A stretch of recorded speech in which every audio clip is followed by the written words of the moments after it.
Another awesome sponsor is back, and that's Wetsuit Warehouse.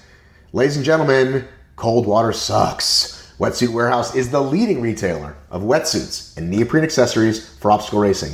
You can shop over 25,000 wetsuits, boots, gloves, and hoods to keep you on course. Expert service is available by phone, email, or live chat on weekdays. We got a new discount code, customers, for 2018. It's ORM15 off. That's the new code, ORM15 off. Visit wetsuitwarehouse.com for all your wetsuit needs. Guess what? It's not just WTM. You got 6 toughest events this year. You got all kinds of Ultra Beasts this year. Maybe you're going to go to Iceland again. You're going to need Wetsuit Warehouse. Check out the all-new Hyperflex Viral in their long line of affordable and stretchy wetsuits. Remember, folks, ORM15 off for wetsuitwarehouse.com. That's wetsuitwarehouse.com. You didn't think I was going to skip that, did you? wetsuitwarehouse.com. Yeah! Get up! Welcome to the Obstacle Racing Media Podcast with Matt B. Davis. With over 300 episodes since 2012, Matt has produced the most consistent podcast in OCR. Each episode, Matt speaks with race directors, athletes, and industry insiders to bring you the most in-depth interviews and conversations in the world of obstacle racing, adventure runs, and ultra marathons. If you have small children nearby, now is the time to put on some headphones or send them off to watch Phineas and Ferb, as there are occasionally 4-letter words, which are not bleeps. Now, here is your host. Now here is your goddamn host. Now here's your host, fucking Matt B. Davis.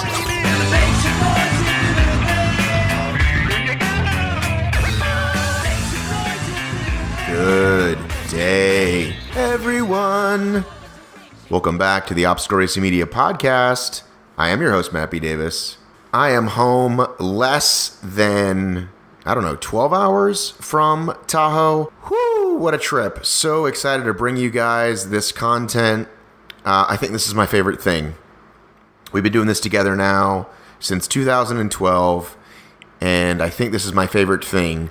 Tahoe, World's Toughest, OCR World Champs, any of the big events where we get to stand at or near the finish line or at or near the awards and get as many athletes as possible. Bing, bang, boom. You're basically, I'm taking you there with me, and that's what it feels like going back listening to these clips. And I think I do that really well, and I think I'm proud to bring it to you. Now, we're also going to get a little wacky, as, I'm pretty comfortable with all these people, so it just starts to go sideways sometimes. There are 2 things that'll happen somewhere in this episode. 1, pizza, 2, cupcakes. Could I have predicted that would have happened as part of these interviews? Heck no. So yeah, if we go a little sideways, be patient, Seb David. It's coming back. It's coming back around. I have a lot to say about this event. I think most of it got covered in the later interviews. This is going to be all the finish line stuff. And when I say finish line, I also mean the awards. So let's call it the athlete stuff. I also got, if you saw the Instagram, I got Charlie Brenneman, an ex-UFC fighter. I got Dr. L, who Joe has brought on to help with the mindset, not just the physical. That's an entire episode. And I got Johnny Waite and Joe together. I realize I put Joe in the Instagram feed, but it's more Johnny than Joe. It's Johnny and I, then Joe comes in for like 10-15 minutes, then he has to go. So I want to save a lot of my feelings for that, but the long and short of it is it's an amazing event, and anytime we do this, anytime we do Spartan Champs, OCR World Champs, WTM, it's pretty special. It's a celebration. It's community, it's the best athleticism, it's all of it, and it just feels great, and I'm really glad that I got to do it this year. I do hope it makes it back to the East Coast at some point, but I was thrilled to finally get out to Tahoe. I was thinking about doing a race on Sunday. I took a late flight on Sunday for that sole purpose. I ended up not hitting the course myself, so I can't speak to it personally. We're going to hear from, I'm not even going to say all their names because it's like 20. And I told Mike on Overcome and Run, Mike on Obstacle Running Adventures that he doesn't need to do that. You don't need to read them all. They always say their names, and if they don't, it's pretty easy to figure out. Ryan Atkins sounds like Ryan Atkins. Jon Albon sounds like Jon Albon. So I think I forgot to ask those guys, but everybody else, we get their names. And also I am going to put it in order in the show description so you'll know where you are in the program. This one's about an hour 25, I think, in interview times.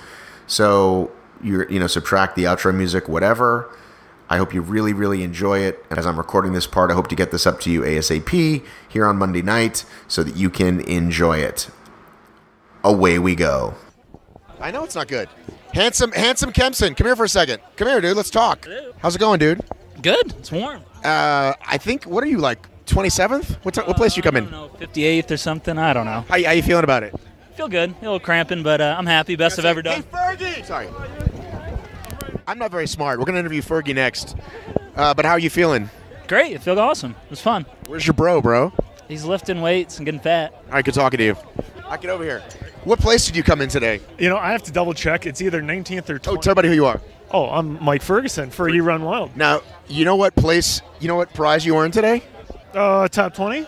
But you know what that gets you? $100. A free shower toga. Hell yeah, it does. Right? Yeah, baby. All right, now, are you on Team Mudgear? Yes, I am. I love Mudgear. I do too. I love their shirts. I'm wearing one right now, and I'm wearing their trail socks. I'm going black and gray today. You're going orange and black. That's my color. Black and orange. Have you seen the green ones? Hey, yes. Fit aid? True or false? Fit aid is poison. No, I'm good. Is this a trick question? When I get done with a race, I drink whatever they give me, and then I'm like, oh, I'm thirsty. Let me have a second one, and then I go, blah. So I'm not a big fan of carbonations. I drink something out of a can, and I feel like I might have to throw up all of a sudden. Right. So I'm going to say yes, it is poison. What was your best finish this year? I took 10th at North American Championships in West Virginia. Is that good? I mean, it is. I podium the large NBC national. What about show up in Fayetteville on a Sunday, that kind of race? Oh yeah. Like I usually win the Minnesota. That's what I'm saying. Oh yeah. Indiana, Michigan, stuff like that. You take those sprints? Yeah. I'll win those. So. Okay. And how much do you win for those? Like $30? They're $500. What do you do with that money? Are you married? I am married. Do you have children? I don't. No. We're working on it. Good job.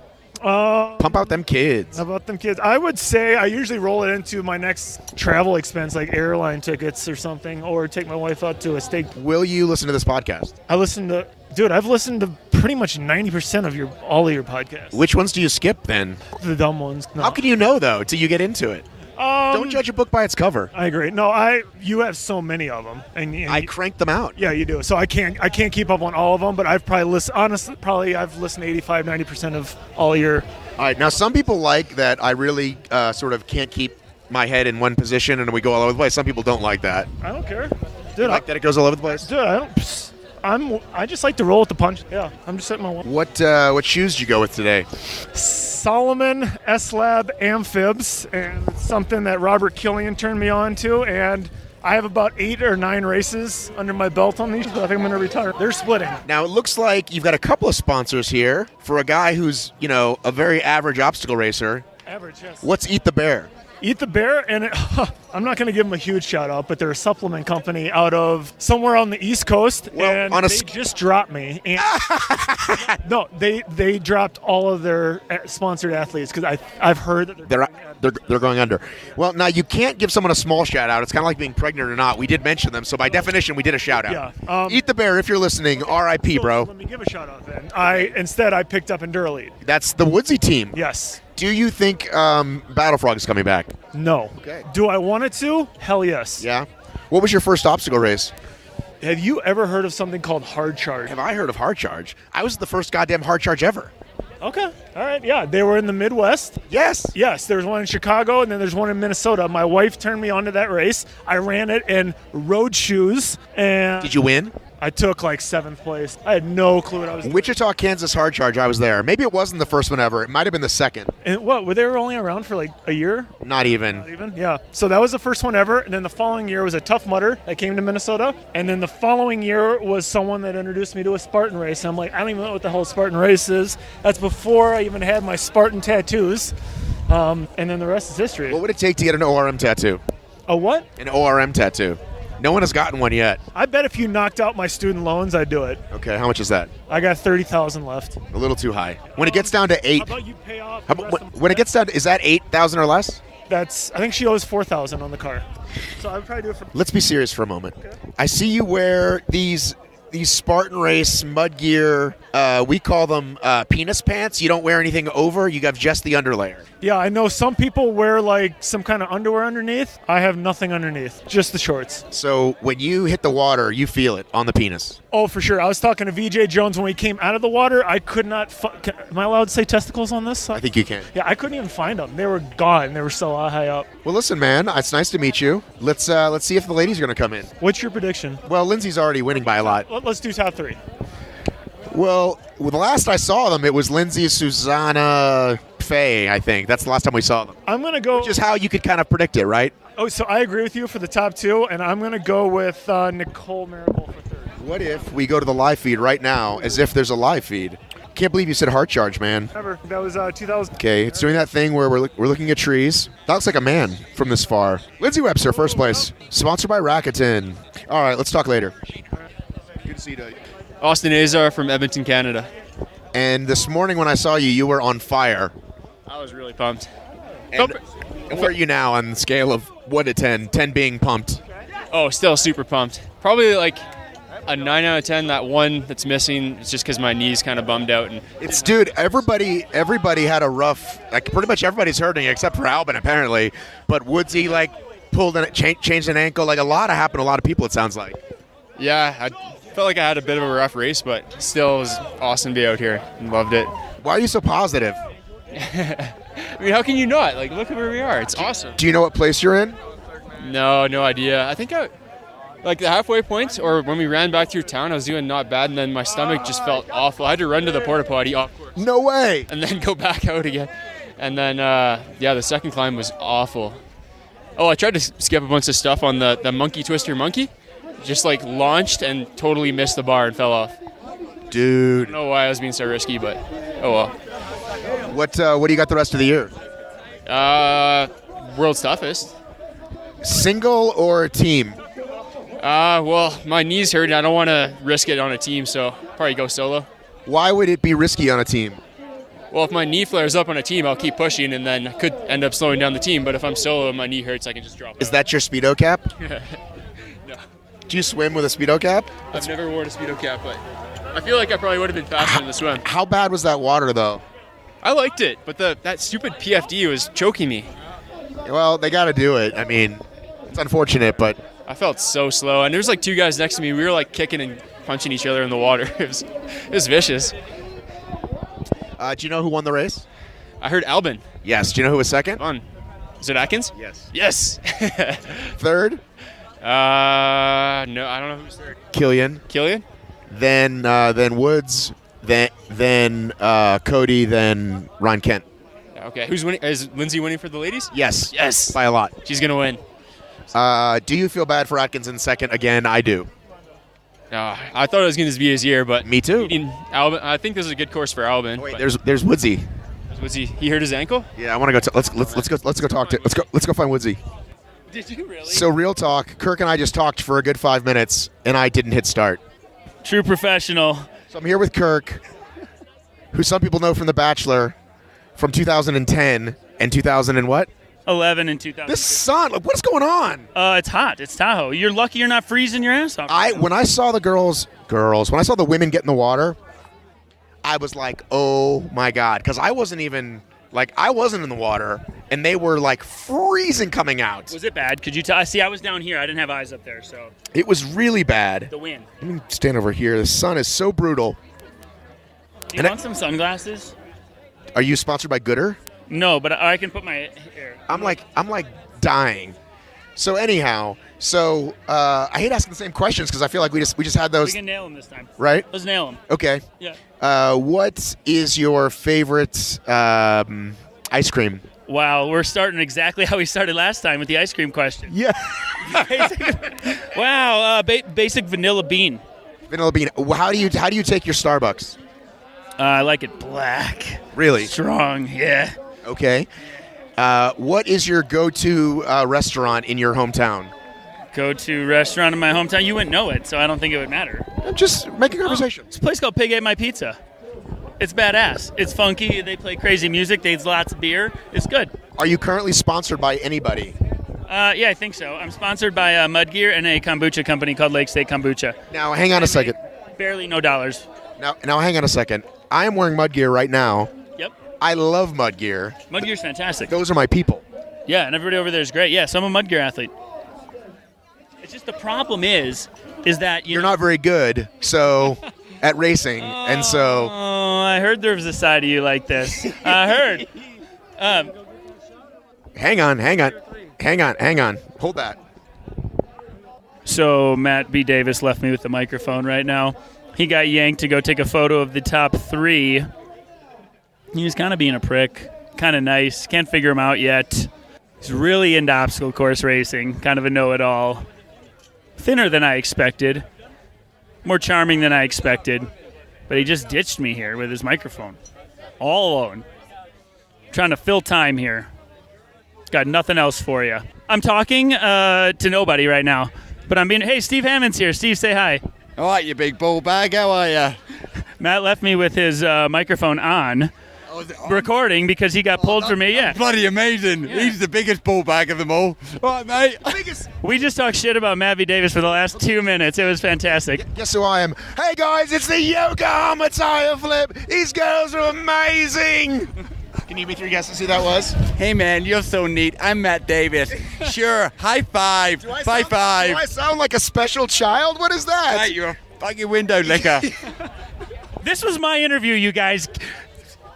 Jesus. Were you familiar, ladies and gentlemen, I'm here with Steve Hammond. Were you here? Were you familiar with his work before he came to Spartan? Did you watch those kind of like wanker reality programs? No. I have no idea. I got told he was on The Bachelorette or something. I don't know what that is. What? So where were you in the world when like Spartan found you, by the way? Because everybody knows you, but like what were you doing? You were just out here and like directing races and stuff?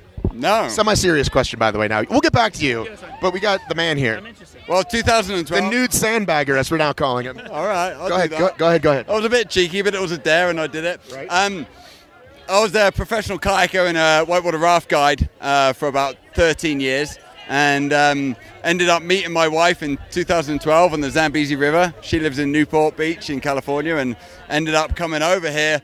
Done a couple of, Spartan races. I did tough guy for years and years and years, and then do you know Jon Albon? I do know Jon. I've raced a lot of times, and I was very pleased with him today.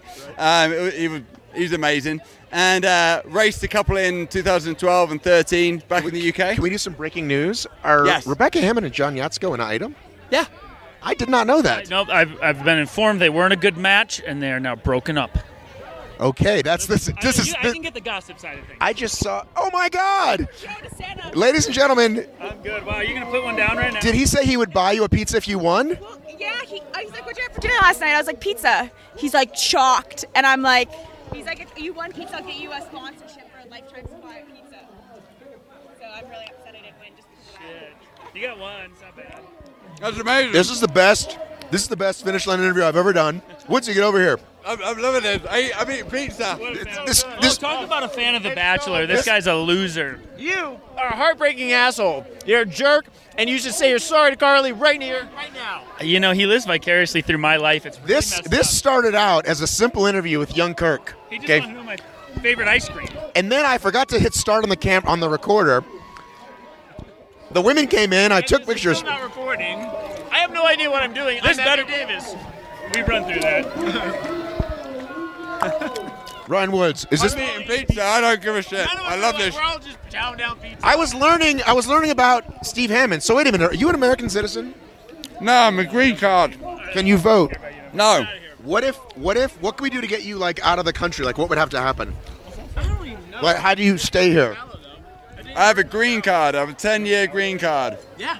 I had shit so bad when I What does that mean? It means I can live and work here. And my wife and my kid are American. Sometimes do you worry with the current administration that he might find a way to get you out of here? Maybe. All right, I'm not going to go into politics. We got enough of that shit in the UK. All right.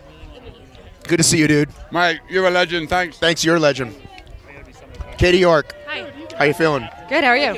Are you upset? Do you feel for him? You recording this? Yes. Oh, I'm upset, but I'm so proud of him. He made a huge comeback. He was trying to find it out. I was 8th, and I had a hurt ankle, and I was crying, and I was pity party, and I was sad, and then I just kept going because I'm Spartan tough. And if Drop the Hammer beat you, you would never live it down. I would never live it down. Is that what you were thinking about? From you. You would, and Fatkins. And Fatkins would never let me live it down. I'm a professional. You are not professional. He's the unprofessional professional, You I have think. That's what we like about equipment, but you're not professional. You're Matt B. Davis. Why were you at the top? Can I tell everyone what the B stands for? Can you? No. Come on, dude. It's my trade secret. Hey, Nicole. I know everyone, so just send you for a second. Send me a message. I'll tell you what the B is. How are you feeling? I'm coughing a little bit now that I'm done, but I feel okay. Yeah. What position are you? I'm sorry. There's been a lot going on. So I was 6, which is actually my best placing at Worlds. So yeah, can't be unhappy with that. Did you win any money or a pizza? I think I'm sure there's money for 6. well, because Faye brought a pizza around. You're dying. I had strep, and then I had bronchitis, and I was on antibiotics forever, for 15 days. And so I'm just happy that I felt pretty good. I went up conservatively the first 3 miles, and then I didn't fail anything, and so that was kind of my hope. If you didn't fail anything, I would think, this is not me being a jerk, this is I think you're fast enough to then catch all those girls that miss the spear. And yeah, well, that's the thing, is that I'm not 100% at all. I hear you. The last 3 weeks, the most I've run is a 7-mile run on Monday that I did a few strides. I had this pounding headache and felt nauseous the rest of the day. That was that was the best run I had. I want to take this opportunity to thank you publicly. You brought us some amazing Tougher coverage. So thank you for filling in last minute. And also, you know what I realized? You were the reigning champion. Yeah. And you had to give up your reigning championness. I was pretty bummed about that, yeah. But all right, well, will you come back next Tougher? Oh yeah, for sure. Do you think OCR will still be around? You never know what's going to happen. Right? The zombies could come in and just wipe out all the OCR runners, All right, well, good to see you. Yeah, good to see you too. See you around. I'm Ashley Heller from Boise, Idaho. And Ashley Heller from Boise, Idaho, why are you so emotional right now? Oh my gosh, I'm sorry. It's okay. Emotion's good. I just raced my race around as fast as I fucking could. Freaking good, sorry. You can curse on the show. It's okay. Thank you. And I just tried to stay within myself and run as fast as I could and not worry about what anybody else was doing. And last year was my very first beast here, and it was awful. And I got 64th, and I might be close to the top 10. So I'm just fucking excited. You don't know what place you're in right now? No, I don't. People kept saying 11th, and someone else said 10th. But either way, that woman holding it down, that's the woman to ask. We'll get her over here in a minute. Okay. Do you remember though I've been messaging you hey, let's talk? Yep. You look just like your pictures. Oh, well, that's good. It's not deceiving, I guess. It's real, authentic me. Excuse me, nice timing, lady. This woman Ashley would like to know what position she came in. Miss Ashley, you were in 11. Okay. That's not as cool as 10th, but still, it's pretty fucking cool. Did she still win any money? I'm not sure. Yes, top 20 to. I think 20. Yeah. Yeah. So I feel a little better now. But how you feeling? Yeah, of course. And then World's Toughest? All right, we'll see you tomorrow. That's all I got. All right. Rea Kolbl. Rea Kolbl. Can I interview you really quickly? Okay, come on over here. So first of all, I was hot, now I'm cold. How bloody cold is that swim, even for somebody from wherever you're from? Slovenia, Slovakia? Where are you from? Slovenia. Sorry. I know, I have to be a dumb American, I'm sorry. It wasn't cold, actually. Don't get me wrong, it was cold, but it wasn't freezing. It didn't make me cry. Is she filming me or you? Who do you think she wants to get on camera? I think both of us. Yeah, it wasn't bad, really. It didn't take your breath away. It was actually quite refreshing. It didn't take your breath away? I heard when Faye got on that water, she was like, I have been taking ice cold showers for the past 3 months, so I'm looking forward to showering with warm water after this. And what place are you today? I got 5th. Yeah? And what were you last year? 5th. Rea. Consistency. What are we going to do with you, Rea? Consistency. Yeah. But I had a much better race this year. I feel like last year there was a lot that went wrong, and I don't know, I had a few very low moments. This time it was perfect the whole way through, and sometimes others are just better, and there's nothing you can do. So that was my race today. So you're just like, hey, I put it out there, and this is what happened. Exactly. What's left for you this year? World's Toughest? Yeah, there's Toughest Mudder next weekend, and then New Jersey. It's not next weekend. Oh, no. That's Toughest. I mean, World's Toughest. Toughest next weekend, then the Spartan Race in New Jersey, the last one of the mountain series, then World's Toughest Mudder, and then Iceland. You wouldn't want to skip New Jersey for, saving it? Or are you just looking at it as like a training run? No, I'm doing mountain series. There's no way I'm going to be out of mountain series. So that's my last race of the Spartan Mountain Series. Okay. Because if I remember correctly, they didn't even pay you last year, right? They did? Well, wasn't there some weird qualification thing, World's Toughest, remember? Oh, World's Toughest Mudder. I didn't know what you're talking about. Well, they did pay me, yeah. They did pay you? Yeah. I thought there was some, you didn't qualify or something. I mean, I wasn't an elite contender, so had I ran 100 miles, that would not have mattered. So so that's all that was? Yeah. I thought, I'm so confused. I should know these things. It's sort of my job. It is. You seem really happy. I am. Here comes Rose. Yay! Go Rose! You can go hug Rose if you want. I'll go hug Rose. Good seeing you. All right, Alyssa Hawley, what position were you today? I think I was 8th. Yeah, how you feeling? I hurt. I mean, I've been hurting all season. I'm glad it's over, and I'm ready to have in the off season. Sorry to spit on myself. You're not going to do what's left. Let's see, mountain or anything? No, there's no way. My body is just too broken. I was unsure of it this morning going in. I gave it all I had. I'm glad I did. But yeah, I need to heal up, and just do something different next year. So when you say different, like baseball?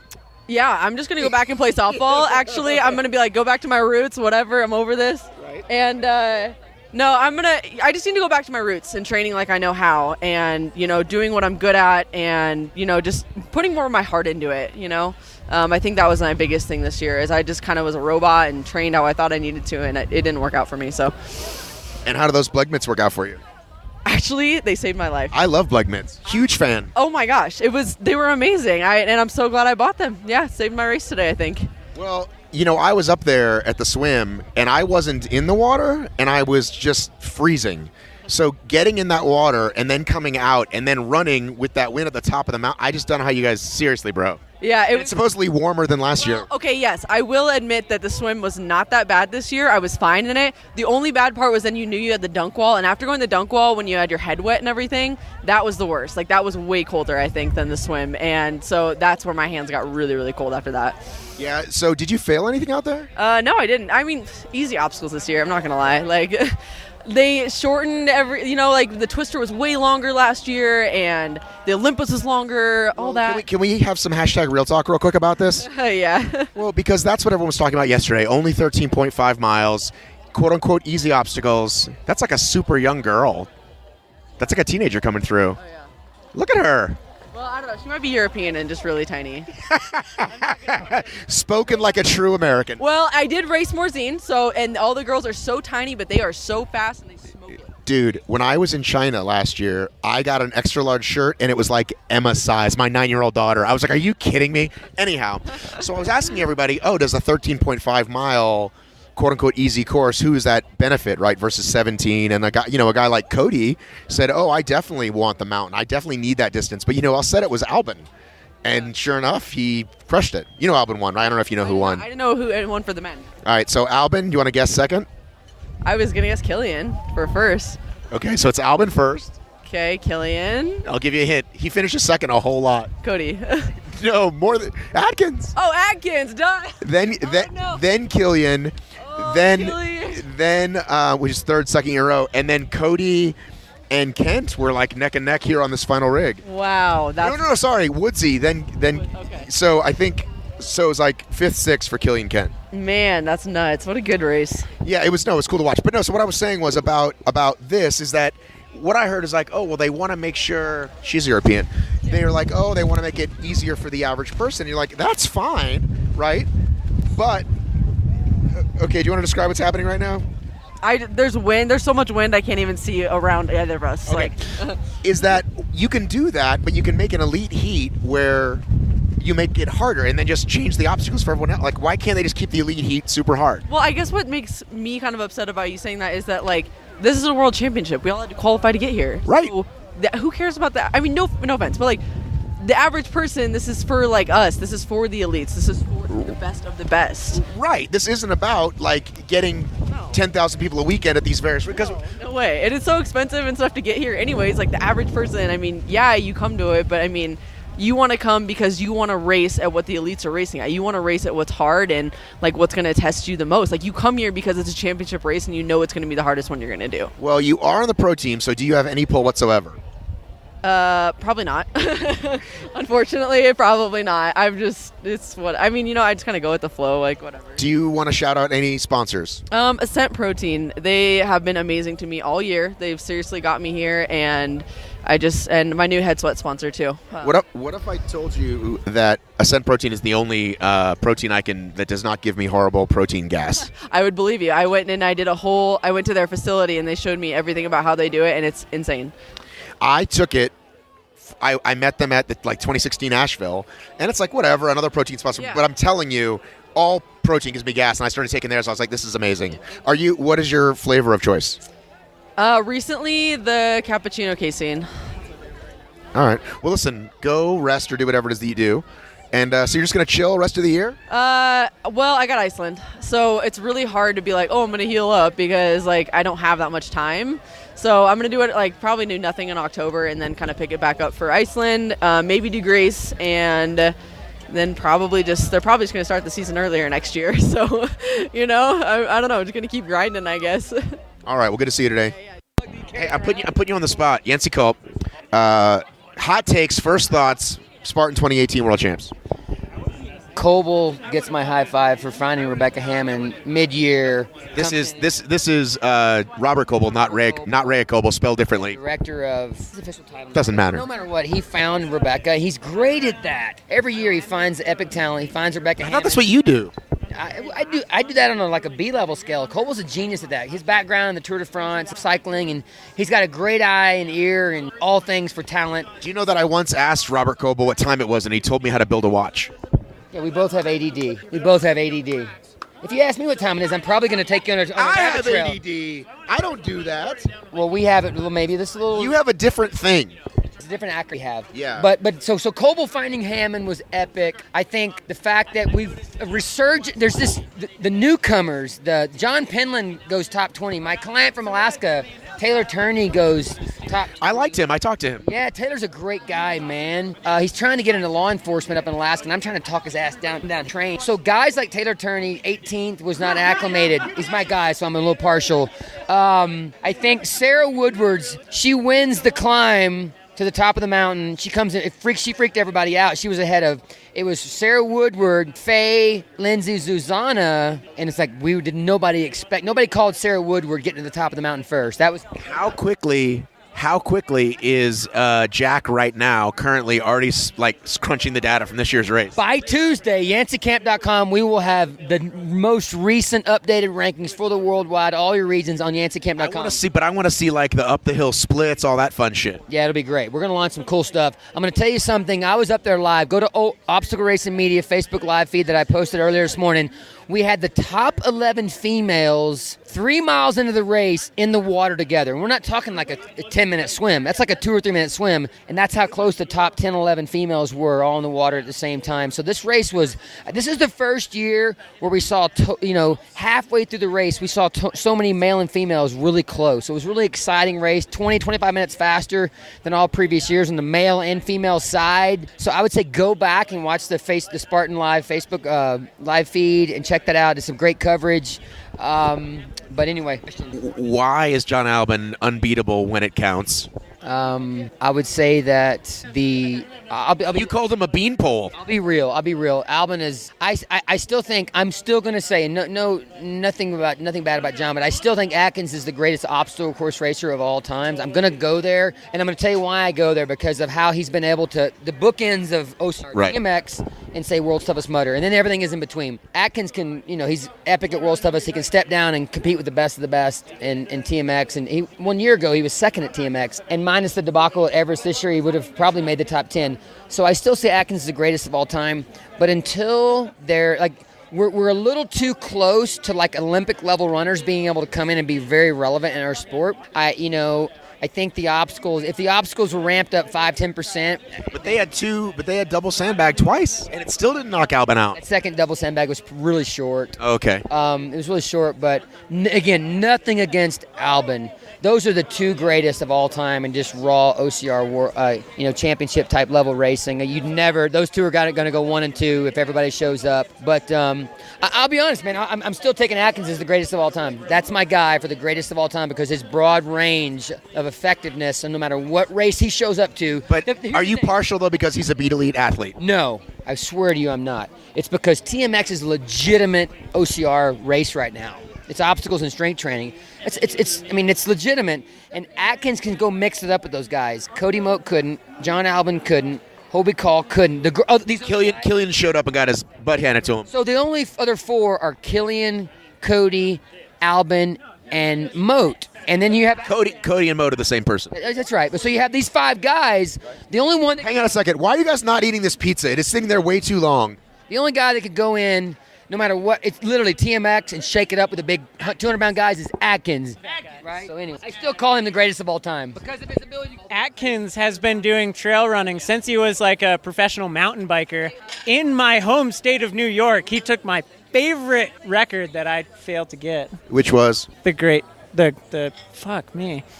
Range. There we go. You mean like a Strava segment he took? No. One of the best records in the Northeast, the Great Range. And then he got the Prezi, and then he got the Great Range back. I don't know what those things are.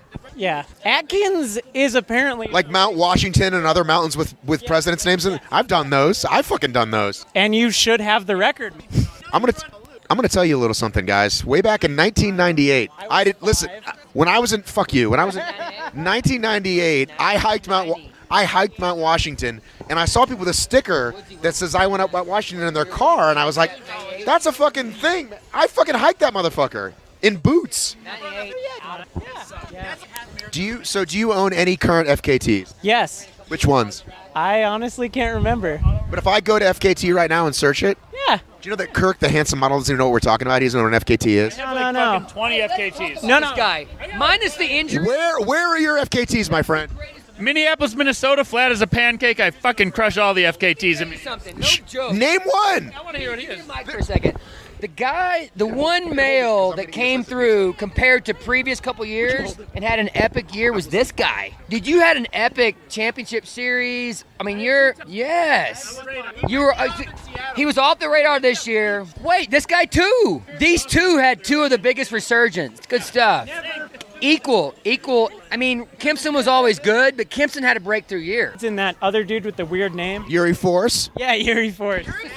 There is a Savage race in 2 weeks in Georgia. I cannot win that race. I've been running. He's like, I've got 97 victories. He climbs 514. 13. Where do you live? In a van. In Alaska? Not in Alaska. Where do you live? In a van. But like, where does the van park these days? Currently sort of Bend or in Tahoe. All the good running spots. Yeah. In Atlanta in the summer. Yeah, I've had 5 surgeries on my ankle. You keep sucking. Oh, sorry, Aaron. Come to Oz, park it, Mike Dack. Whoa.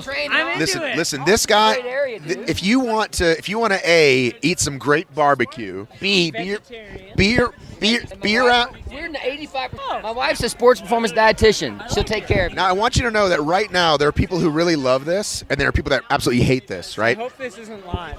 Oh, no. It's going to go live. Well, it's not live, but it'll go up. And there are people like, oh, I love that you just kind of talk about whatever. Where will it... So do you remember what you said to me yesterday? What was that? I was like, oh, who does the shorter course favor? You're like, not me. Yeah. Well, maybe I would have won by more if it was longer, but I know we pushed pretty hard out there. It was tough. I know, but I feel like you were sandbagging. What do you mean by sandbagging? Sandbagging was someone's like, yeah, probably not going to do that great, and then they crush it. Yeah, I don't think I crushed it, though. I ran a really good race, but it wasn't my usual sort of like win by a couple of minutes sort of thing. I had to push really hard. Well, I mean, he was not that far behind you. Oh, no, and Ryan came out of nowhere. Once he dispatched Robert on the last bit of the climb, suddenly I look back and just Ryan's there. Where did he come from? And then Ryan can descend. So it took like both of us like full speed down just to keep the gap between us. So yeah, it's pretty crazy. Well, I feel like I ask you this every year, so please don't be mad at me, but you just don't look that strong, Jon, physically. You're not this like, you know what I mean? I'm not. Yancy called you a beanpole. Can I say that? I'm not that tall either, so I don't know about a beanpole. But maybe I'm just a bit denser. Dense? Yeah, maybe. Like your muscles are more compact? Yeah, but I haven't done that much racing like this. But you even said that to me. You're like, oh, I haven't really carried anything all year, have I? Yeah, but that means I was super fresh for carrying now. So I guess that helps. It really does help to not have had a super painful experience during the year. So, but all joking aside, you know, you won this back in Vermont, and it's look at you. I want to let the record show that Jon Albon is putting his hand in front of the mic so it does not make wind sound on it. And here you hadn't done nearly as well. And as far back as, how far back did you finish here 1 year? Fourth, second in the last 3 years. Right. So how does it feel to be back on top? Yeah, it feels really good. It was a proper battle, and that's almost as satisfying as winning. It's just like going up there and giving it all and managing to come out on top. So it's pretty good. Especially old Atkins, who seems to like not be able to beat you. I felt quite sorry for Ryan. Like, he's so good, he deserves to win so much, and I've like cheated him a bit twice now, I think. and then didn't you just win? You just picked up what 10K American for Tougher? Yeah, so in the last 3 weekends I've done the Skyrunning Ultra World Championships, and then the Tougher Mudder World Championships, and now the Spartan World Championships. So it's been 3 weekends of racing and winning. And how much dollars is that? Not that it's all about the money, Jon. It was €1,000 for Skyrunning. Oh, well, that's it? Yeah, 10 for last weekend in Tougher Mudder and 20 here in Spartan. So when you get paid in US dollars, do you have to? Whose taxes do you pay? Norway. Norway. That's like none. Yeah, it's pretty heavily taxed in Norway actually, so I pay a lot of tax. Right. But and who are your current sponsors that you want to shout out? Definitely Dry Robe, because they've been here and supported me at the events. That's always really nice to have people on hand so that can like take clothing from you at the start, support you, take photos, and just like give you the moral support really. They also got people like Gore for clothing, Cliff Bar as well. I haven't actually met Cliff Bar here yet, but VJ. Sky Call Cliff, right? VJ for shoes as well, which was really good. Nobody wears those over here. Yeah, I designed a new shoe with them this year, which was perfect for this sort of course. So maybe more people will give it a. Is it called the Albon? No, it's called the Extreme, XTRM. Why do you have such a big goofy smile when you say that? Because that's what I do. I'm an extreme runner. I don't just run 5Ks or marathons or this or that. I do a bit of everything, and it's normally a little bit more extreme than the everyday person. So. Are you just going to continue to only show up at championship races and win? Or do you think you'll ever come over here and mess around a bit, or no? Possibly, but then I know with skyrunning I'm trying to show the rest of the world that obstacle races aren't a joke, that they're really fit people, and that takes a bit of time. I mean, 4 or 5 sky races a year takes it out of you, so I'm not left with that much more time after that. So to pick the championship races gives me the best chance of making good money and making a name for myself. So we know you hate running for 24 hours. What are you going to do for World's Toughest? I'll see if I'm going to go. What about next week in NorCal? The 8-hour one. No. I'm going home now. Oh, you're going home? I got a weekend off, and then I've got the OCR World Championships in the UK. Oh, the OCR World Championships. And you usually beat Ryan there too, don't you? I have done in the last years, but this is going to be a completely different experience to before. Flatter, muddier, and wetter. Oh, that's right, because it's so whose strengths is that? I would hope that I can do good races there as well. It's always the 3K, which is shorter, and one mess up on obstacle can cause a lot of it can cause like loss of places. So we'll see. But then with the 15K, hopefully I can put in a good race. So the European Championships that you were very outspoken about, what has been the talk sort of since then, or we just have to wait and see what they do next year? I've not really talked to them. I've been really busy. Obviously I wrote that thing about what I think an obstacle race, like a classic obstacle race should be like. They've seen it. I'm not sure really. There's a lot up in the air with obstacle racing, isn't there? So it'll just be interesting to see what comes out of it. But maybe in the off season I have a bit more time to try and participate a little bit more and direct the sport where I think it should go. Alrighty. Good talk. Yeah, it's been fun as always. You always make good time for me. I appreciate you. Yeah, well, what else can I do while I'm waiting for the prize ceremony? Did you just say what else can I do? He's totally insulted me just then. It's not hard though, is it? All right, good talking to you. Is the size of the camera like reverse proportional to how good you look? What, are you wearing a human in hat up there? Hell yeah. What about your Beat Elite? It's the same thing. Oh, I'm sorry. I meant. Oh, look at you, very sexy, very sexy. I gotta say though, isn't it like? I feel like a big camera in your face is like. I'm just me and my little microphone. Is the big camera's like, ugh? Or those guys are running with the GoPros? Is that good or bad? I don't know. I didn't actually run with them at all until like the very end because I was just sneak attacking mode. Right. Yeah. I just talked to Jon Albon, who said he felt actually bad because you deserve to have a championship here. Yeah, what a jerk, eh? I think John's the only guy who would actually feel bad about winning, but he does seem to have your no. It's just weird, isn't it? Yeah. It's like, hey, I'm Ryan Atkins, I'm the best in the world at everything, except I can't beat this one guy. I'm being serious. It's like, isn't it kind of weird? Yeah. No, he's a rock star though, so. But he's like I said, what do you think a short course is? He's like, no, that's not good for me at all, and I haven't really lifted anything this year. Like yesterday he did not seem very hopeful about it. Yeah. So how about this? So the next chance is going to be in the mud over there. Oh man. In OCRWC. Who does that favor? I think that probably favors John. God damn it! But I mean, I'll be there and I'll race hard. Right. Yeah. Now, how does it feel for you? Like, I'm second. My wife is the world champ again. Like, how does that like sit with you emotionally? Like, I'm just happy for her. No, that's what I'm saying. Like, you're clearly thrilled for her, but just are you like, is disappointed a word? Can you be disappointed? No, I don't think so. I'm just disappointed that there's not more Ryans in this interview. All right, let's get him over here. Hi, this is Ryan. Let's quickly do like. So this is Ryan Atkins here. I'm Ryan Atkins, and I like to finish second place at the Spartan World Championships because winning kind of my jam. So overrated. First place is not cool. Winning is so 2010. Yeah, 2010. It's like when I finish a race, I'm just like, I'm gonna just go see how Lindsay's doing. When I finished this race, I just like felt like crawling into a dark hole and just dying.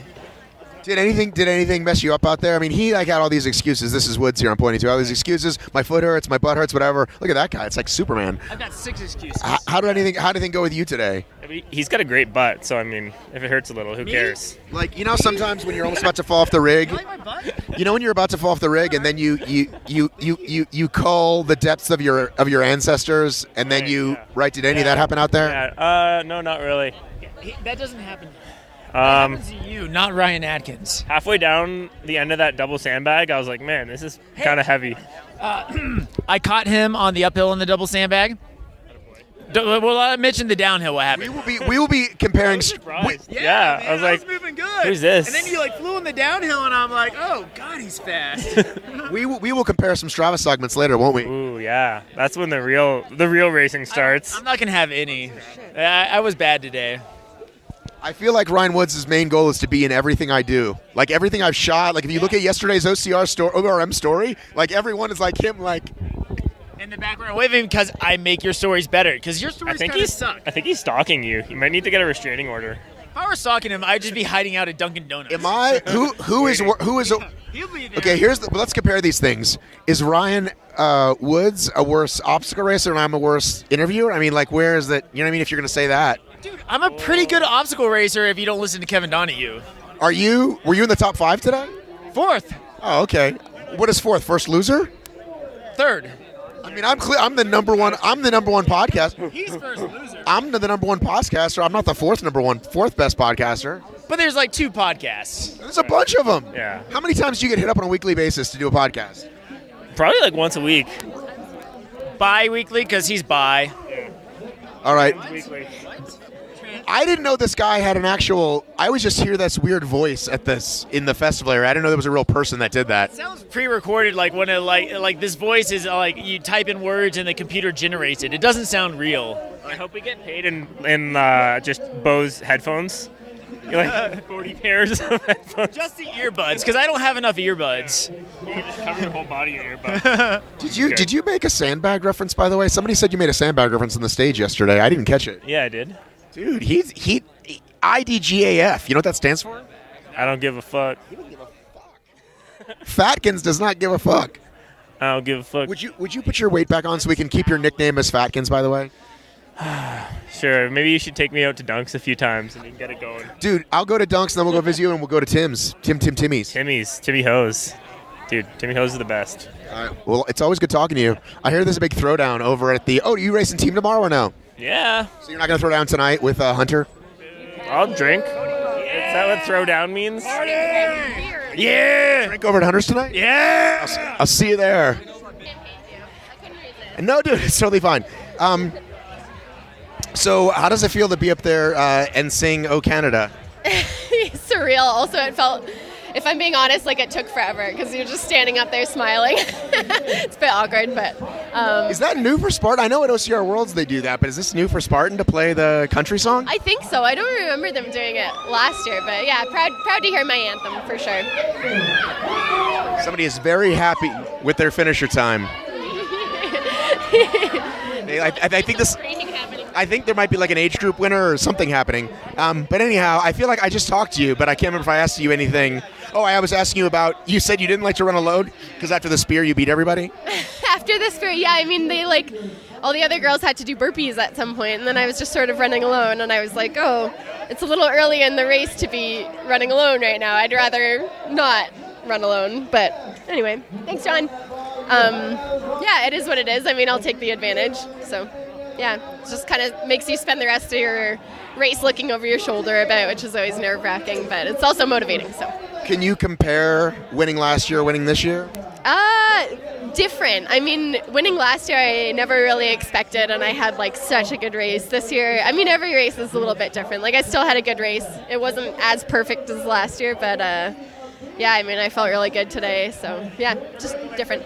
Anything give you a hard time? Anything trip you up at all? Really cold hands at the summit, like after the swim and the dunk wall when you're all wet and the wind's just like whipping through you. My hands were totally numb. I couldn't feel a thing. So Twister is basically done off muscle memory. So what's next? OCR Worlds? OCR Worlds in London, yeah, and then World's Toughest Mudder, where hopefully I'll get to do it with Ryan as a team. Please do that. Yeah, we all want to see it. I really want to see it. So yeah, we'll see what Tough Mudder says. Now, Jon is saying, Albon is telling us, very different OCR Worlds course, muddy, different, flat. So is that good for you or not so good for you? I mean, I would say it doesn't play to my strengths, but then also this year, like in the Spartan series, I won all the flat races. So maybe, I don't know, maybe it will be okay.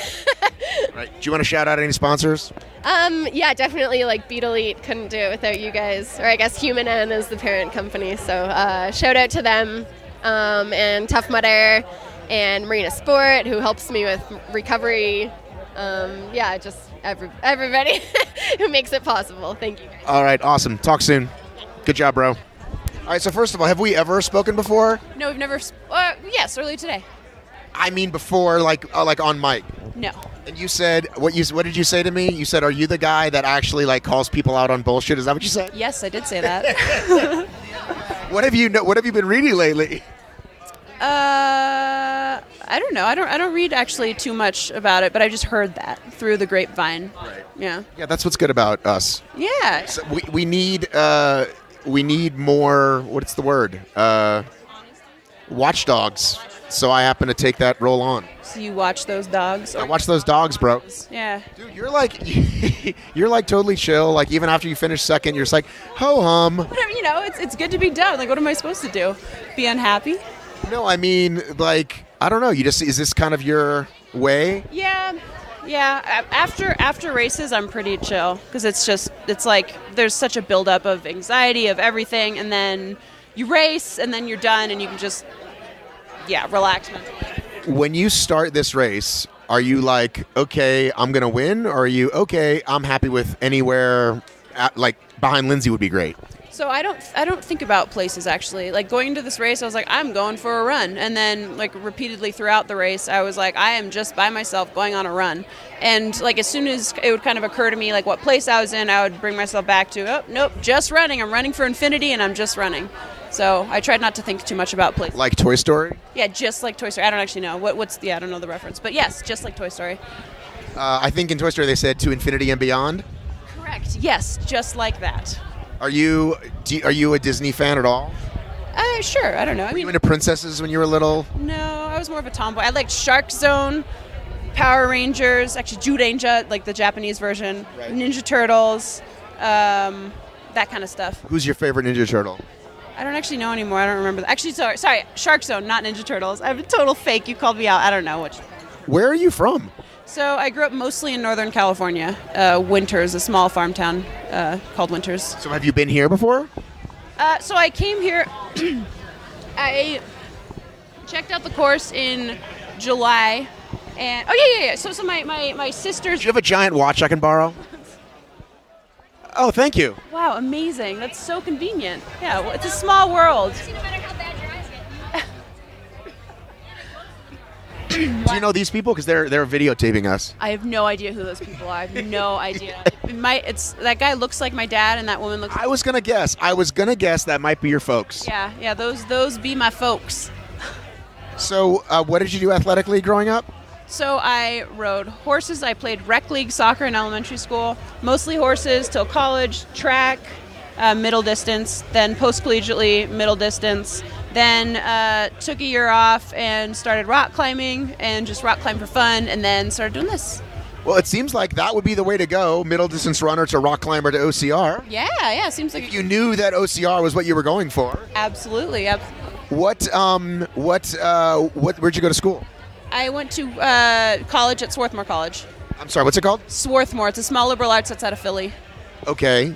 So you grew up out there, but then you went all the way to the East Coast? Yes, I went to the East Coast for college. Is it Division 2? Division 3. Division 3, Divi 3. Hey, who's a Division 3 runner? Bracken. Where's Bracken these days? Bracken was a very accomplished Division 3 runner. Do you know Bracken? Have you got to know these people? Like, everybody's talking about how you just got here, right? Which I think is great. We constantly need new blood on the sport, right? Had you paid attention much? Like, do you know who Hobie Call is? Do you like watch any of the old videos? I don't know. I don't know any people. The current people, I know some of them, but I'm also really bad with names, so I know faces. And yes, I know the names of like my top competitors and some of the top males, but I don't really know any of the history. Remind everybody what you do when you're not racing. So I'm a fourth-year medical student, and I am applying into emergency medicine. And I assume that once that sort of happens, that your time for this would go away considerably. So that's the thing, yeah. I am recently considering taking a year off to pursue this because in residency I would not be able to do this. Right. Yeah. Your life's like insane. Totally, yeah. Because you can't even travel. You would just be wherever they put you, right? My understanding is you have a couple of choices, but then, right? So residency, yeah, there's a matching process where you rank them and they rank you and you go to one place, but then once you're there, it's a full-time job and they don't, it's not flexible. So it's, yeah. So, like, the world can wait for you to do that, right? For you to race for another year, right? I think so. I think now's the time. Right? How old are you? 26. Super young. Now, when you said I think we're hearing some age group winners, by the way, because people are going nuts over there. Now, when you said after college, middle distance, like, where can you run after? So I did a Fulbright in Norway, and in Oslo, I ran for a track club called Tjalve, TJALVE. And I ran, mid-distance for them. And then when I came to Boston for medical school, I started running for New Balance Boston for like a little under a year. And then was like, I'm always injured, having to cross-train, not fun with all this med school work, and so took a break. Do you know who else is based in Boston? Who? Spartan Race. Oh, yes. Yeah. Have you been to the offices? No. What do you like to do when you're not, I don't know, studying or whatever the heck you do?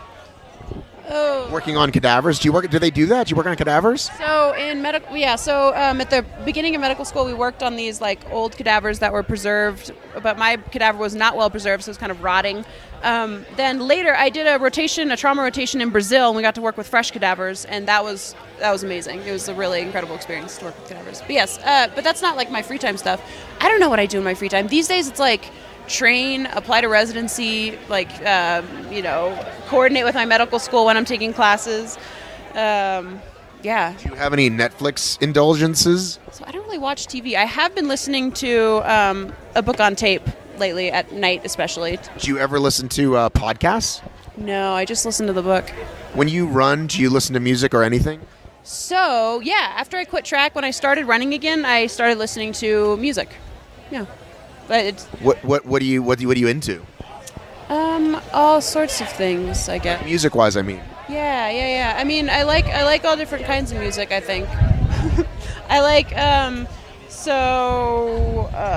I like Arcade Fire, Childish Gambino. Who am I listening to lately? Crooked Colors. I only know who Childish Gambino is. I know who Arcade Fire is. Yeah. No, there's some good people. I like a variety, I think. Although I guess like you'd call it in quotes indie. Do you? I want to talk to your parents now because like, have you always had this sense of humor? I don't know. Probably. Like, do people sometimes not know how to take you? Oh, absolutely. Yeah, people have no idea what's going on. And like, I kind of have a low filter, so I like throw stuff, and sometimes it works, sometimes it doesn't. Well, I think you're funny, and I have a fantastic sense of humor. I mean, everybody thinks that, but seriously, ask around. Yeah. Be like, is Matt funny? Be like, are you kidding me? That kid is I say kid. That man is hilarious. You can come over and say hello if you want. Oh, we don't work here. Sorry. We're. That's the problem. People are like, hey, can you? I lost this, or can you help me with this? Well, listen. I hope I see you around more. And if I put this episode up and tag you, would you like listen to it? All right. Good to meet you. Good to meet you too. All right. Here's what I missed. All right. Heather Bode's first words to me as she came through the finish was, Fuck that race. Fuck that race. Why fuck that race? I mean, the hills weren't the steepest ones I've encountered, but they were super long. I mean, the first 2 miles is just climbing. It's just long climb. And then you get to the top, and it's super windy, and there's dirt flying in your face. At points, you can't even open your eyes because the dirt's in your How was the swim? The swim was so cold, but like I thought, within like the first 30 seconds to a minute, I kind of got numb. But then you had to get out. But once I got out, I just started running and flexing my hands to kind of keep them warm. But the wind just kept kicking up. I think one of the worst spots was when Talking to Heather Bode, by the way. I forget, people get mad. Heather Bode, overcome and run. Yeah, there was a stretch of like the Atlas carry and a long-ass barbed wire crawl. And basically, it was really interesting. They didn't have rolling mud. They had these mud pits, kind of like you see at Tough Mudder. Right. Mud mile. They had their own mud mile. And then they had the dunk wall, which was even colder than the swim. And it was like, that section was, I thought I was this close to quitting. I was like... Did you keep your band, though? I kept my band. Well, okay, I failed 2 obstacles. So if this were a mandatory obstacle completion, I wouldn't have kept my band. I failed Twister because my hands just wouldn't close all the way. They were numb. Right. And then the other one I failed was the ape hanger, just because my body was just running out of fuel. And so, but I got every other obstacle. Do you think you placed in your, like... I don't know. Honestly... People have been screaming all day when they see their time. So. Yeah, I honestly, I felt really slow, so I would be shocked. But at the same time, I have never seen so many DNFs. Just in the first half of the race, people were dropping like flies because of the cold, because of the wind, because of the dirt in your face. And that was a race. Oh, that's definitely up there as one of the most difficult ones I've ever done. Right. I'm not doing it.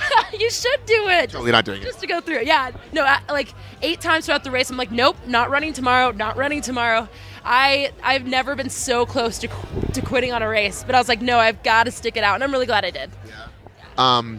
You know what else happened today? What else happened today? One of the terrain obstacles broke. Not even joking. Do you know which one? People were sending me pictures. Oh my! I'll send it to you. Oh, but they were supposed to be checking on obstacles every race. That's what I was told. Ooh. It's not good. Wah, wah. Have you heard about everybody winning and who won? I kind of heard. So I heard Jon Albon won. Correct. Which is very interesting. And then I heard that Lindsay Webster won, which is so freaking awesome. I knew her and Zuzana would be in top 3. I heard Rebecca was second. That's so awesome. I just interviewed Rebecca. Dude, that's so exciting. So it was Killian. Sorry, it was Albon, Atkins, Killian, and it wasn't very far apart. It was like 20 or 30 seconds between first and second. And then fourth, fifth was close too. Woodsy was fourth. He was hurt. He twisted an ankle. That was another thing. Oh my God. If you come back and listen to the Obscure Racing Media podcast, there'll be a host of interviews. Yeah. Now, are you gonna get warm and try to get a bunch of interviews? What are you going to do? I think so. I was going to jump into interviews right away, but like honestly, I need a couple. Here's the good news. A lot of these people are doing team tomorrow, and you know how team is way more laid back. So after they get done with the team, they'll be around. Because I thought if I didn't get them today for this, if for whatever reason I thought, oh, Sunday will be cool. Some people aren't doing it, like Woodsy isn't doing it, but I think everyone's going to be hanging out. So. Yeah, I think that's my main plan. I'll see what I can get today, but Do you know who's having a rager tonight? Who's having a rager? Who would be the person in town to have the rager? Hunter. Hunter McIntyre. That's true. Yeah. So go attend that. Oh, I will be there. I'll be there too, up top. Yeah. All right. OCR Podcast Unite, bro. You're from Rachel Ham Sandwich.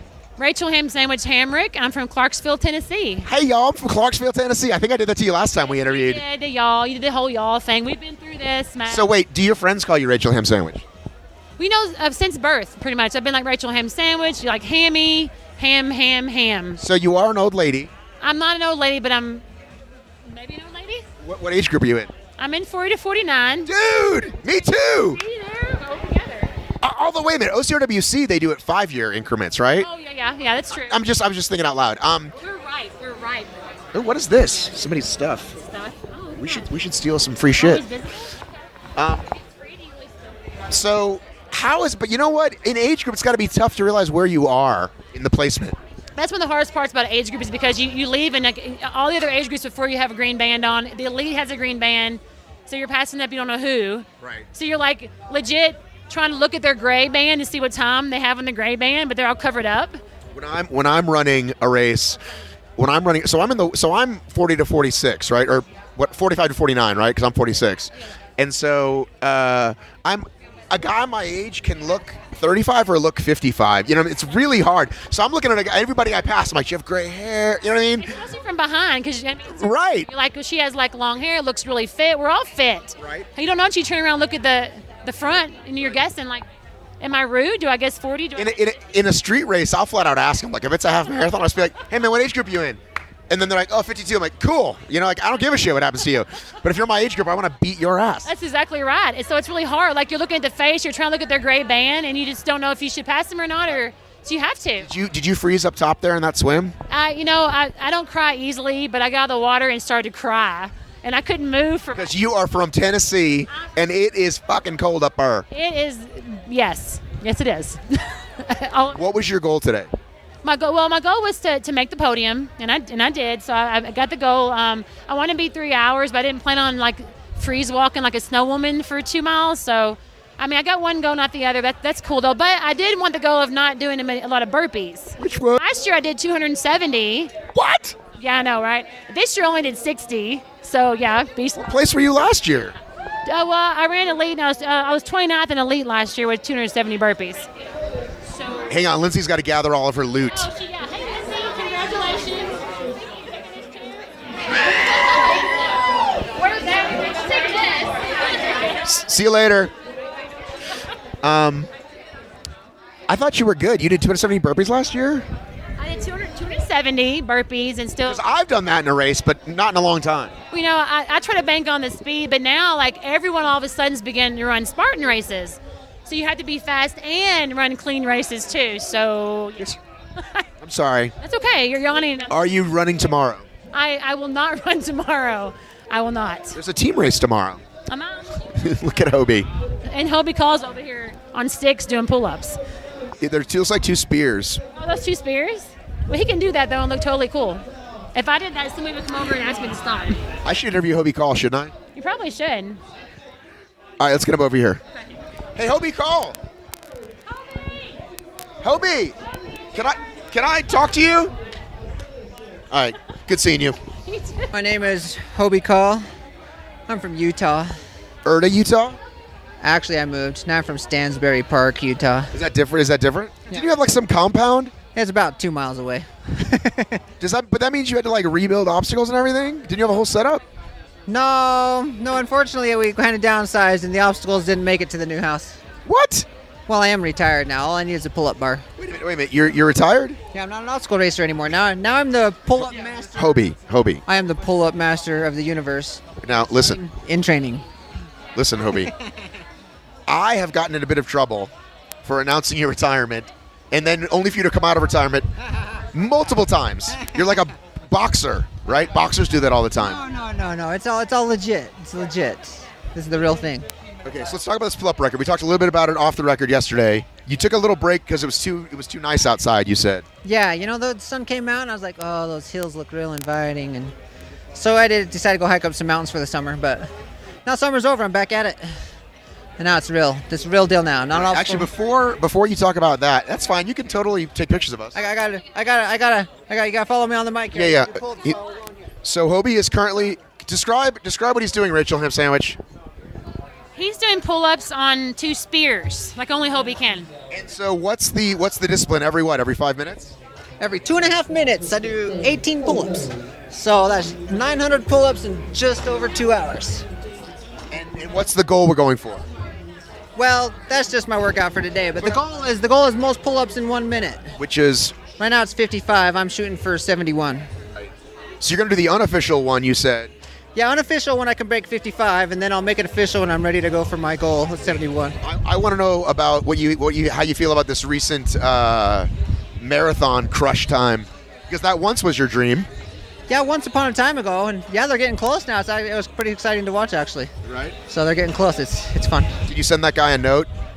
No. Hey man, congratulations. No, he has no clue who I am. But that you don't think that's something you would go back for? Because you took a lot of crap for that. Yeah, only from stupid people who don't know anything, though. Well, no, there was some magazines that gave you crap. Oh, yeah, Runner's World, but that guy was an idiot. So, he doesn't know anything. Do you think he's still working for Runner's World? Can we look him up? I don't know. I don't even care who he is, so it doesn't matter to me. So, when was this record broken? The guy that has 55, when was that record to be done? I believe it was last fall. I don't remember exactly. They do the record, but then it doesn't get officiated for later, so by the time I see it, I forget when it actually happened. But it's recent. It was within the last year. Okay, so when's the approximate date you will break the record? I think I can break 55 by Christmas. That's the goal. Yes. And you'll show that, but that won't be the real record. Yeah, I know. The official record, there's all sorts of rules and video angles and judges and timers and all sorts of great stuff. So the first time I'm ready to just break the record, I'll just do it for fun. I'll make a video, show everybody. But when we're going to make it official, that's when I'm going for the 71. All right. So where can we follow you online?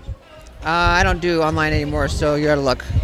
But I got to watch your record-breaking attempt. Well, yeah, okay. All right, fine. I won't delete my accounts. I just don't ever use them. But when I do it, I'll put it on Facebook and Instagram and, YouTube, that kind of thing.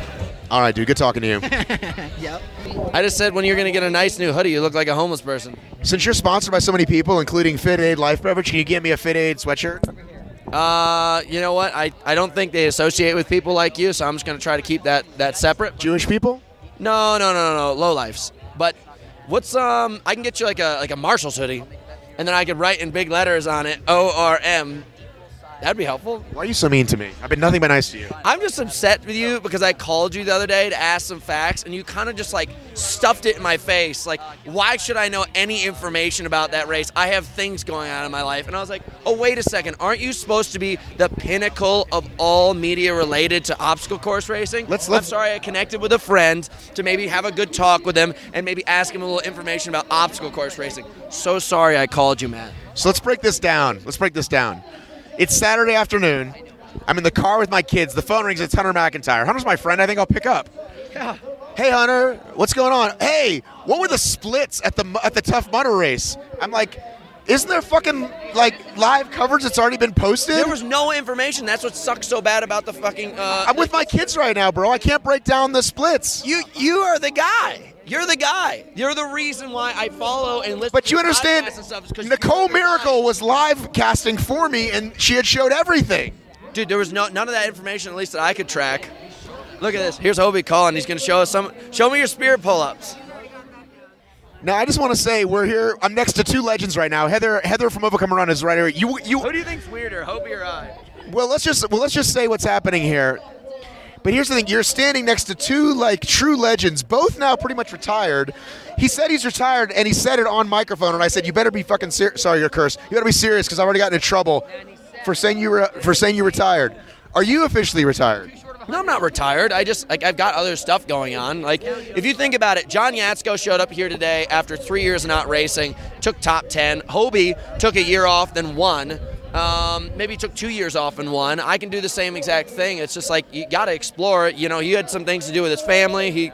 This guy takes 2 years off. He's gonna get fat and out of shape, man. Are you kidding? I've been telling him that when he's our age, when he's our age, he's gonna look horrible. Oh, jeez. I'm gonna be 5% body fat, and I could literally flip Not a chance. upside down. Not a chance. Dude, I'm sorry. You guys are looking at greatness. All right? If you got into WWE and they could keep you on discipline and regimen, then yes, maybe. Otherwise, I see you becoming a fat bastard. Listen, I cannot wait to. once I get to 40, I'm going to have my assistant send ab pictures of me on a daily basis to you. Yeah. No. Listen, let's Yancy, write this down. Yancy, Every single day. Lift up my shirt and say, take a picture real quick. September 29th, 2028. So 10 years from now, 2028, I wanna race you. I won't be able to beat Hobie. Hobie will be breaking who knows what kind of records by then. But I'll beat you in a 10K in 10 years. I literally will weigh a 40-pound vest. Have you ever seen guys that like they show the pictures, then they show the guy's mugshot, and you're like, that's the same guy? No. Look, I went through that chapter in my life. You didn't go through it though. That was the first. When I was 19, I went to rehab, and the highest body fat I've ever had in my entire life was in rehab. It was like 6.5%, man. It was but as you get older, your body reacts differently. As you get older, your body reacts differently to the same stuff. Am I right? Oh, good Lord. Yes. Just when you put your feet on the ground in the morning, it feels different. Am I correct? I get it, Well, but here's the deal: is you hang on. Like, I'm 46. If you just hang on, when I jump into Masters track and field at 55, you start looking like an elite all of a sudden because everybody's fading away. Everybody fades. Just don't ever fade. Don't ever take. I'm not gonna fade. Hunter McIntyre. When they changed this whole CrossFit thing, do you feel like you were personally called out by what's that guy's name? Greg Glassman, the whole blowhard card? Yes. I don't know if your name was brought up. Yeah, I mean, it seems like a good idea. Here's the reality. You want people to come in and you want to prove them wrong. I think they would like to prove me wrong. And I'm going to go in there and I'm going to put a dent in their system. And I'm training specifically for that now. Do you know which one you want to qualify for? I don't know. It's either going to be something like Wadapalooza or like the French Throwdown, things that are a little bit more aerobic based than they are strength based. So I have to pick my events. But I don't know, man. I strategically am lifting as heavy as I can right now. I'm strongest I've ever been in my life. I still have the aerobic capabilities. And if things don't go well, it's not like I can't, there's 10 years difference between Hobie and I right now. And he's a testament of how you can come back and get shit done. Right, but he lives clean. He doesn't drink. He doesn't smoke. He doesn't chase women around. You act like I drink all day long. Collectively, I would say from the first day that I competed against him to a year later, I drank more beers in that 1 year than I have in the past 5 together. Yeah. How you doing, buddy? Yeah. So I've kind of tapered back on that. Let's bring it back, ladies and gentlemen. Let's go back in time a little bit. Let's say what was it? January 2013, the superhero scramble in Florida. I remember it very well. Do you remember it very well? Nope, totally gone from my memory. I think there was a super long swim, and it was oh my God, Hobie has a weakness. We need to add more swims to OCR. Do you remember that? 2 super long swims, thank you very much. So you remember it well. Do you remember it well? Yeah, I take great. He had this big long hair. I just beat Hobie Call. I just beat the best in the world, man. Dude, because I spent 2 years looking at his picture on my wall. Looked back after that. Yeah, I spent 2 years looking at his picture on my wall, and I finally accomplished my goals. I mean, you might as well be happy. Rear side. He was interviewed one time, and he said, "There's this guy, Hunter McIntyre, that's freaking coming. He is coming hard." Hobie called it in 2000. I said Hunter would be the first millionaire athlete in OCR, and I'm still saying it. Well, you know what? He would be if whatchamacallit was still going on. No, I'm only a stone throw away from $1 million. Oh, lifetime earnings? Well, not lifetime earnings in my bank account. Right now? Yeah, I work hard. You almost have $1 million in the bank right now. I mean, I'm just a stone throw away, but I'll be closing in on it. Based on Hunter-sized stone we're talking about. No. Here's the reality. What I've done every single year is I've just I don't have that many expenses. I drink beer, I eat steak, and I lift weights. When I come to these things, this is... You live in a new place every 3 months. I know, but it's typically not that expensive. But it's not his place. Yeah, it's not my place. Yeah. It ain't his car he's driving. Ryan's. I should bring Hobie on more. Yeah. Hobie's a great co-host. Hobie's been ripping me a new one ever since. And he had, right? I saw him in Utah, and he's driving this nice new Tundra, and I'm like, dude, what's up with that? He's like, hey, I earned it, man. I'm like, what are you talking about? He's like, I went and got new tires today. I did. He didn't pay for the tires.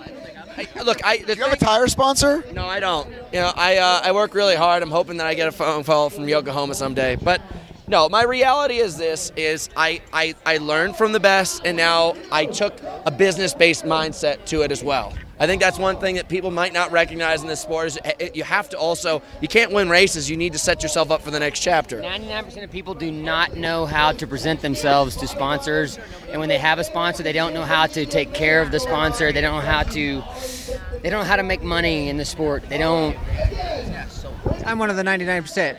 No, in all seriousness. Is it true that Reebok was going to build a shoe with you, and you told them they were not too smart about it? But he was there before Hunter was there. Yeah. Oh yeah, no, I was in the Reebok facility telling them everything about shoes, and they just decided to build them cheap instead of doing it right. But anyways, no, in all seriousness, Hunter's a superstar. He deserves everything he's got, and plus more. Hold together for 10 years plus and really more. Fall apart and become a fatty fat. Oh, he won't fall apart. He'll eventually just say I'm done, but he'll be a superstar as long as he wants to be. Retire looking somewhat decent. But here's the thing: if you commit to it, I'll get you $20,000, a $10,000 original installment, and $10,000 the day after you finish it for your pull-ups, and that should give you enough supplemental income to train for your 24-hour world record.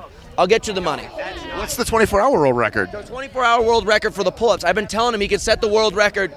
So freaking hard for somebody like you. So you can do it today. I just saw my first. What do you call that? Space blanket. Okay, so wait. So he's going to break the 1 minute record, and then you want him to break the 24-hour record. I just want him to break the 24-hour record. The 1 minute. Speaking of 24 hours, did what's his name come out of the cage? No. He's got 2.5 hours. Oh my God, brutal. Yeah. I tell you right now, the greatest accomplishment to ever come out of this sport, it's not going to be anything we do. This guy will set a record that will stand for probably 20, 30 years if he goes after it.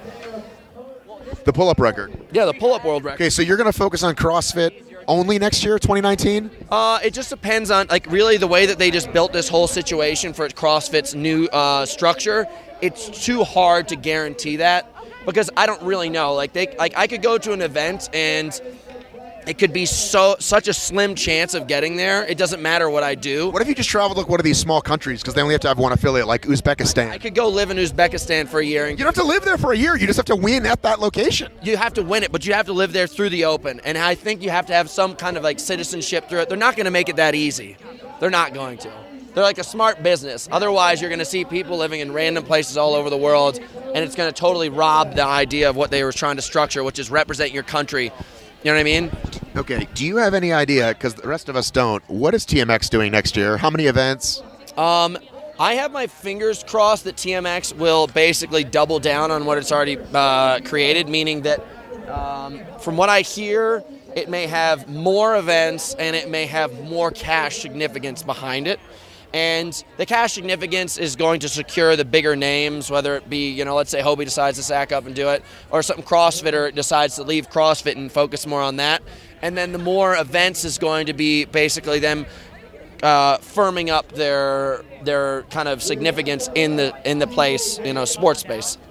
And then what about world stuff? Will you be joining us on the social team again, or the Facebook Live team? Well, you know what? I tried to bring back the Wolf Pack, and everybody is old age is just, as you say, it just makes sissies out of all of us. Mark Jones is just DWP. Mark Jones has put his tail between his legs. Miguel, I don't think he can't handle it emotionally anymore. And then you got DWP. And then he got Dwep. Dennis is probably somewhere in a dark room drinking Narragansetts right now. So that's the remainder of my team. Is there anyone more misunderstood than DWEP?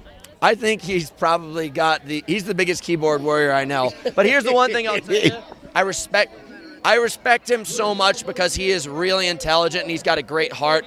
He takes most of his time and he focuses on a high school cross-country team where he's not making any money doing that, and he gives his heart, every ounce of his heart to these kids, and he's taking them from they had never qualified for state in the past 30 years, and he had like 5 kids qualify for state within a year of him being there.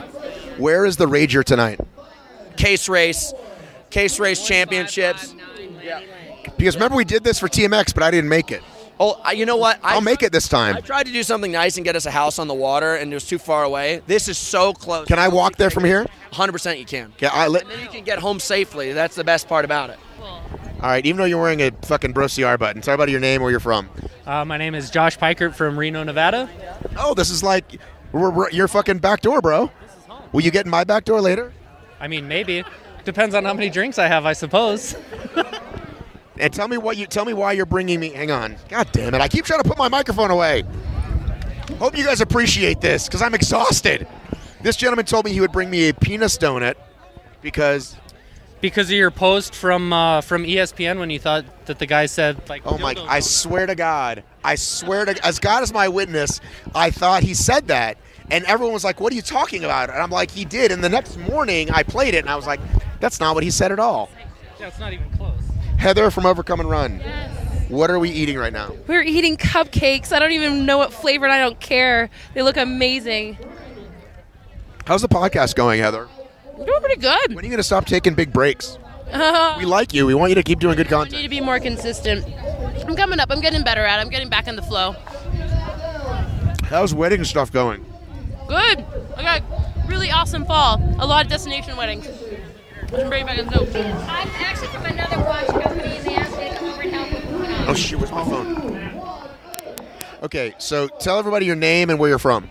Ian Hosek, originally Montana, but I currently live in the middle of nowhere, Idaho, known as Driggs. It's awesome. So I'm going to say, never has someone cared so less and yet done so well at a Spartan World Championship race. Would that be safe? By the way, it is Hosek, not Hosek.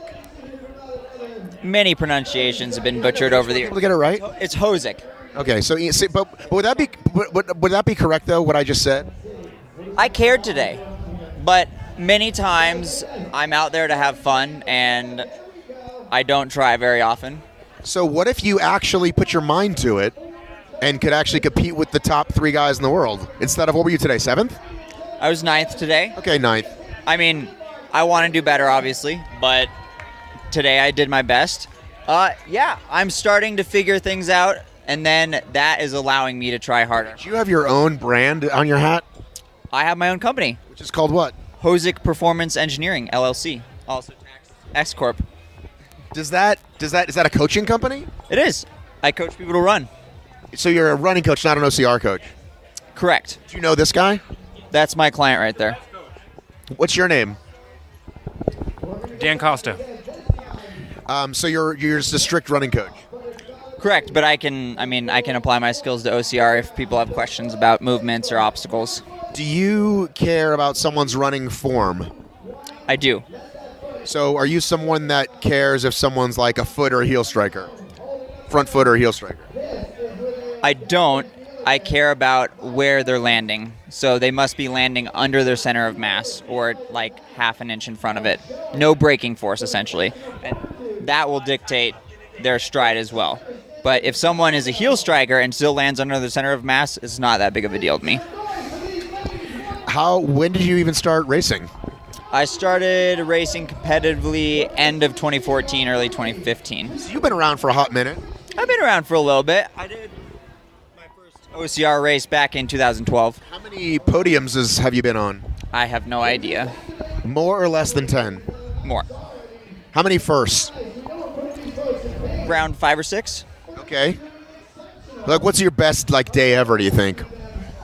Today was pretty darn good. Chicago this year, where I came in first, being back in 4th on Sunday was pretty good. Montana Sunday this year. You should win the Montana race. I won it this year. On Saturday? Working on that one. I've come in second 2 times in that. Who did you lose to? I've lost to Matt Kempson and Killian. Killian, I'll let you slide. You can't let Matt Kempson beat you. We crossed finish lines holding hands. Oh, okay. So it was one of those situations. Yeah. I've been very, very close each year. And this year I finally won. Now I just need to do it on Saturday. Are you sponsored by anybody? Hammer Nutrition. Currently looking for other sponsorships. I have a couple companies in mind, but nothing major right now. Are you on the Spartan B team? I'm on Spartan JV team. I prefer JV. Or if you really want to get fancy, the Spartan Select team. I heard it's very select. There's only like 50 people on it. It's the cream of the crop, Matt. Well, I noticed they're giving you these new shirts. They say Kraft, they say Rakuten. Do you know what Rakuten does? They sell things to Asian people, as far as I'm concerned. You nailed it. And a lot of Asian people. I mean, I hear they're pretty big. They own Alibaba. I'm assuming they're like a combo of Amazon and someone else in Greater Asia, and I believe they're a Japanese company. Will you be at the Rager tonight? I currently hold the third place title for Case Race 2017. I plan on moving up in those ranks as well. All right, well, I'll see you later.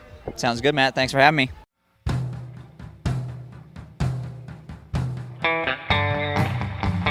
There we go. Hope you felt like you were there. Hope it takes you back there if you did it. God bless all of you that did it. Beast, Ultra Beast, CEO Challenge, whatever you did out there, congratulations. It was brutal, I heard. All right, that was just silly. Okay, thanks everybody for listening to this episode. Big shout out to the Patreon sponsors. If you've not jumped on the Patreon, now's a good time to do that. Those that are in the know are already starting to experience some of the benefits.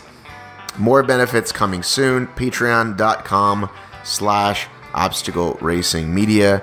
If you want to drop me a line, please do. Many of you said hello at Tahoe. It means a lot to me. It really, really does. Thank you so much for doing that. If you saw me in Tahoe and didn't talk to me and you want to drop me a note now and be like, dude, I saw you, but you were busy, or I saw you and I didn't feel like coming up, or whatever, feel free to do that. Lots of awesome more Tahoe stuff coming. I gotta run.